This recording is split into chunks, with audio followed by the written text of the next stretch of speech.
మానసిక క్షోభ వల్లే భూమా నాగిరెడ్డి చనిపోయారని అన్నారు వైసీపీ నేతలు. ఫిరాయింపుల విషయంలో మోసం చేసిన వారితో కలిసి సంతాప తీర్మానంలో పాల్గొనకూడదన్న ఉద్దేశంతోనే అసెంబ్లీకి హాజరు కాలేదని ప్రకటించారు. భూమా నాగిరెడ్డి గారిని గత సంవత్సరం నుంచి కూడా చంద్రబాబు నాయుడు గారు తీవ్ర మానసిక క్షోభకి గురి చేయడం జరిగింది. చంద్రబాబు నాయుడు గారికి ఎప్పుడు ఉన్న అలవాటే మనుషుల్ని మానసికంగా ఇబ్బంది పెట్టడం. గతంలో మనం చూసాం, స్వర్గీయ ఎన్టీ రామారావును కూడా అదే విధంగా బాధ పెట్టి ఆయన మానసిక క్షోభకు గురై చనిపోవడం జరిగింది.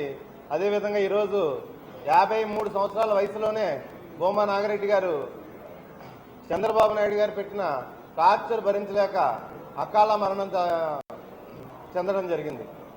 ఈరోజు చిన్నపిల్లలు, నాగిరెడ్డి గారి 3 పిల్లలు కూడా చిన్న పిల్లలు. ఈరోజు వైఎస్ఆర్ కాంగ్రెస్ పార్టీ భూమా నాగిరెడ్డి గారి విషయంలో హౌస్లోకి వెళ్ళకుండా, సంతాప తీర్మానానికి వెళ్ళకుండా దూరంగా ఉంటుంది.